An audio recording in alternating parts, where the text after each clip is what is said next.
Hello, welcome back to the channel.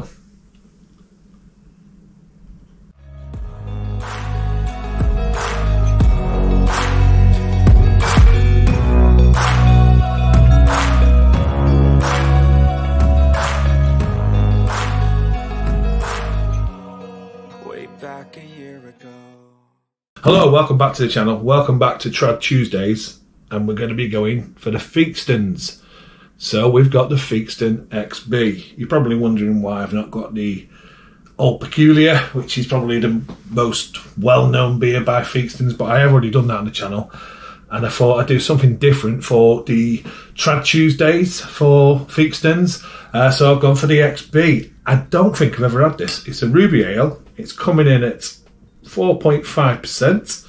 So, Theakstons, you're a Yorkshire brewery. They've been going since 1827.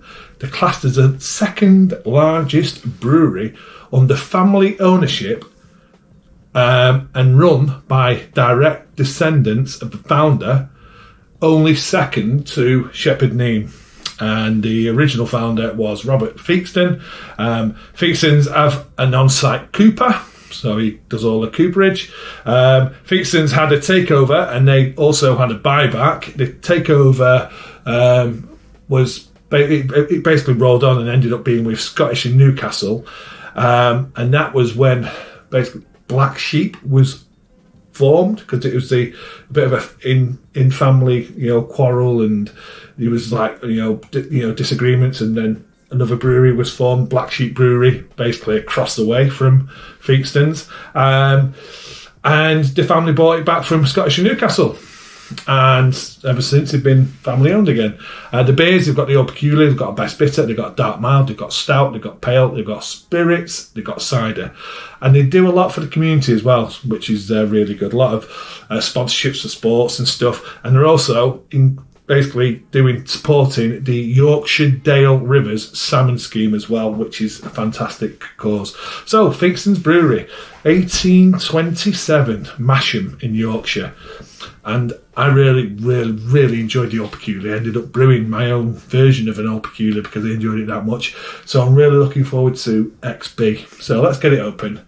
Let's get it in the glass. Let's see what it looks like. Get the aroma. And most important, let's get the taste. Bought this beer from Booths. I've not seen it anywhere else, to be honest. I've seen it in Booths, along with the Old Peculiar.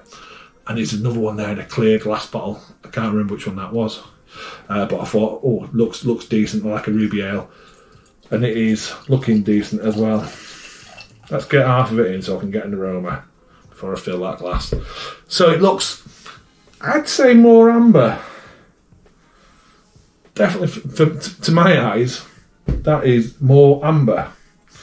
Or if you think of like a best bitter looking colour to me, rather than ruby. I don't see any red hints. I could be wrong, but to me it just looks a bit more amber. It's got a nice off-white creamy looking head, which is absolutely fantastic. Smells nice and malty. Slight floral note there from the hop. Sweetness, definitely sweet, but a lot of malt, which is great. Let's get the rest of it in. See if we can form a more stable head on that. It's going to do it. There we go. Honestly, to me, looks more copper amber than it does ruby. But that's just to my eyes. But that looks fantastic. Carbonation super low, which I think is just perfect. Really is. Looks stunning in the glass. It really does. Clear as a bell. Yes, it's actually inviting, that aroma. Really malty, sweet malt biscuits. Slight floral notes. Okay, cheers. Toffee, light caramel, malty, slight bitterness, not much bitterness, a lot of sweetness, which is pulling back from that bitterness. Then you're getting that malt biscuit bready note, which overtakes, and it's long lasting on the tongue. That is super. That's great. That's a really good beer. I think I carried about £2 for this bottle, and it's well worth it. That is a really good beer from Theakston's. I mean, No Peculiar is stunning, and that's a great beer as well. That really is. That's just perfect. Carbonation's low, medium mouthfeel, very easily drinking, sessionable for sure. When I have these Theakston's, I have been fortunate to have Theakston's Au Peculiar on cask, and that was just unbelievable. I can imagine this on cask being absolutely unbelievable as well, outstanding. I'll have to have a read of the glass, see if it says anything. It just threw me a little bit, saying ruby ale. It doesn't look like a ruby ale.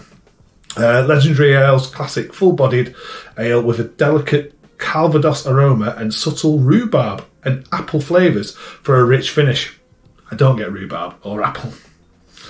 Unpasteurised and cold filtered to protect the truly unique flavour of our beer. Rhubarb and apple.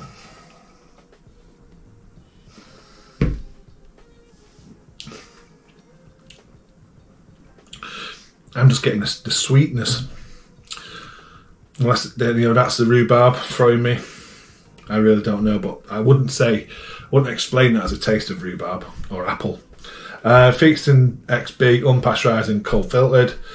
It just says premium ale, served cool, brewed by Theakston's in Masham, North Yorkshire. 4.5%, 500ml bottle. Not much more on there, but it is a great beer. I will definitely pick that up again. I do disagree, but that's just my personal opinion with rhubarb and apple. But I'm getting nice, sweet, slight bitterness, pulled back, more malts, and there's a little bit of floral going on.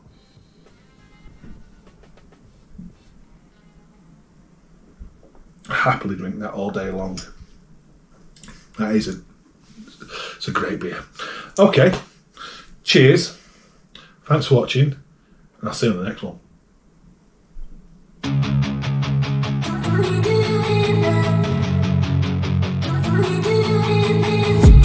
I've been dreaming on in my head like I've seen it. A life worth living is a life with meaning. I'll do what I love till my heart stops beating.